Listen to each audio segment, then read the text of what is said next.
100 रोटी वाला ससुराल। सुनो जी, मुझे तो शीतल की बड़ी फिक्र रहती है। उसका ध्यान तो बस घर के बाहर दोस्तों के साथ घूमने फिरने में ही रहता है। उसे कुछ बोलो तो एक नहीं सुनती।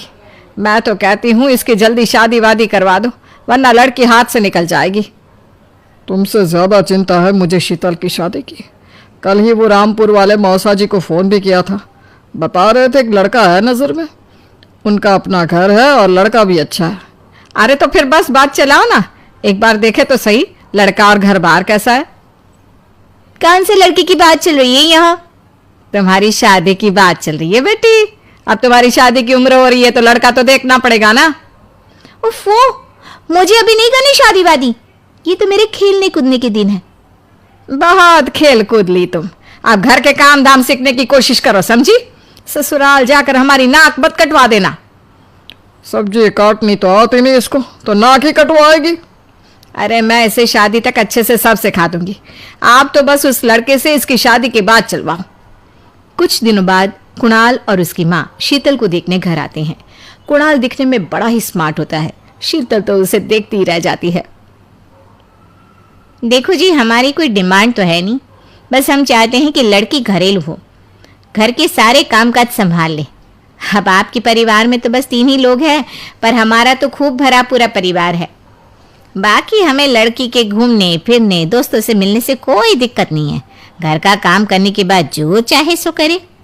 अरे वाह, ये तो इतने बढ़िया लोग हैं। लड़का भी इतना स्मार्ट है और ऊपर से इन्हें मेरे घूमने फिरने से भी कोई दिक्कत नहीं है। हे भगवान, तूने तो बिना मांगे मुझे सब दे दिया। बताओ जी, और क्या चाहिए हमें? हमारी तरफ से तो रिश्ता पक्का है जी। बस फिर तो हंसी खुशी शीतल और कुणाल की शादी हो जाती है। शीतल मन ही मन बड़ी खुश होती है और उसी खुशी के साथ वो अपने ससुराल में कदम रखती है। आओ बहू, तुम्हारा अपने ससुराल में स्वागत है। ये मिलो अपने परिवार से। ये तुम्हारे ससुर जी, तुम्हारी ननद सुनीता और गीता, सुनीता के पति राजेश और उनके 2 बच्चे राजू और चिंटू। ये ना हमारे साथ यहीं रहते हैं।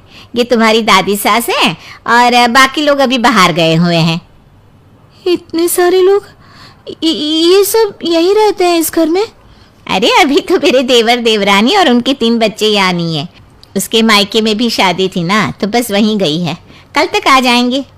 हे भगवान, ये घर है या धर्मशाला? ये सब एक साथ इस घर में कैसे रहते हैं?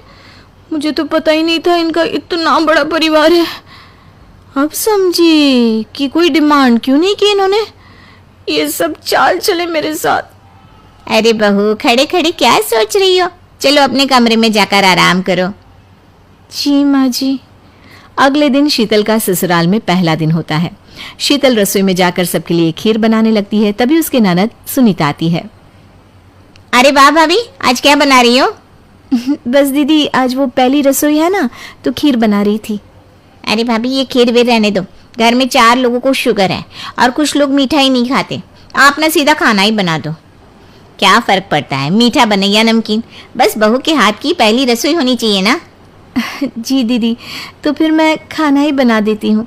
आप बता दो खाने में क्या बनेगा? बस सिंपल सी कोई सब्जी बना दो, जैसे आलू गोभी या आलू मटर, और उसके साथ रोटियां सेक दो। हमारे परिवार में अब तुम्हें मिलाकर पूरे 20 लोग हो गए हैं। 15 बड़े और 5 बच्चे। बड़ों की 6 और बच्चों की 2 के हिसाब से रोटी बना देना। चलो मैं चलती हूँ, सब देख लेना। हाँ, बड़ों की 6 रोटी मतलब कि 15 लोगों की 90 रोटियाँ, और बच्चों की 2 रोटी मतलब 5 बच्चों की 10 रोटियाँ। 90 और 10 मतलब कुल मिलाकर 100 रोटियाँ। हाय, मैं तो मर गई। 100 रोटी अकेले कैसे बनाऊंगी?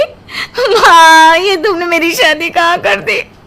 शादी से पहले तो मैंने कभी 4 रोटी से ज्यादा नहीं बनाई। शीतल एक बड़ी सी परात में 100 लोगों के हिसाब से आटा निकालती है और उसे गूंथना शुरू करती है। आटा गूंथते गूंथते शीतल के पसीने छूट जाते हैं। उसके बाद बारी आती है रोटी बनाने की। शीतल एक एक करके रोटी बनाना शुरू करती है और 10 रोटी बनाते ही अपनी कमर पकड़ लेती है। हाय, मैं मर गई। मेरी कमर टूट गई खड़े खड़े, और ऊपर से इतनी गर्मी। मैं 100 रोटियां कैसे बनाऊंगी? अरे भाभी, सब बाहर रोटियों का इंतजार कर रहे हैं। जरा जल्दी जल्दी रोटी सेक दो।